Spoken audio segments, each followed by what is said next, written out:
मला इतर लोकांसारखं जिल्ह्याच्या बाहेर लुडबुड करायची सवय नाही।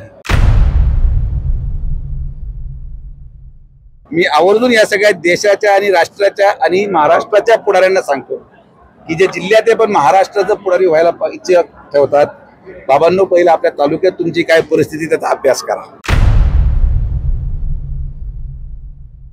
काही लोक रोज मीडियामध्ये येऊन महाराष्ट्राचे प्रश्न मांडत आहेत, तुमच्या जिल्ह्यामध्येच काही राहिलं नाही, तुमच्या ज्या तालुक्यामध्ये ज्या जनतेने तुमच्यावर विश्वास ठेवला तिथे काही राहिलं नाही। राष्ट्रवादीचे पदाधिकाऱ्यांनी गोपीचंद पडळकरांच्या कार्यकर्त्यांचा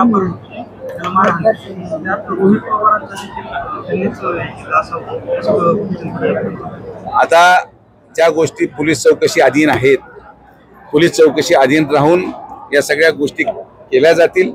त्या बाबतीत मी बोलणं संयुक्त नाही, तो जिल्ह्याबाहेरचा प्रश्न आहे। मला इतर लोकांसारखं जिल्ह्याच्या बाहेर लुडबुड करायची सवय नाही। जे जिल्ह्याबाहेर फिरत होते, काही लोक 500 मतांनी आले, काही लोक 500 मतांनी गेले, त्यामुळे त्यांच्यावर टीका टिप्पणी करण्यापेक्षा मी आवर्जून या सगळ्या देशाच्या आणि राष्ट्राच्या आणि महाराष्ट्राच्या पुढाऱ्यांना सांगतो की जे जिल्ह्यात पण महाराष्ट्राचं पुढारी व्हायला इच्छा ठेवतात, बाबांनो पहिला आपल्या तालुक्यात तुमची काय परिस्थिती त्याचा अभ्यास करा।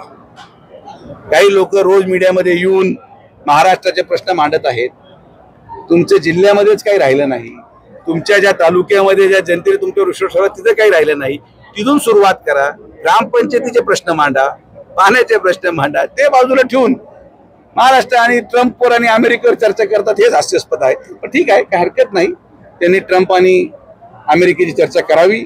खाली अजून आम्हाला वेळ अजून अधिक मिळतो आणि पुढच्या निवडणुकीमध्ये आपल्याला याचं संपूर्ण उत्तर आणि विश्लेषण आपल्याला मतातून पाहायला मिळेल।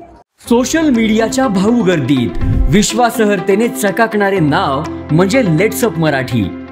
सगळ्यांना, सगळ्या नागरिकांना ती स्पीच, ती लेट्सअप वरील मुलाखती म्हणजे विचारांचा खजिना। त्यानंतरच्या निवडणुकीमध्ये मला सोडून गेले।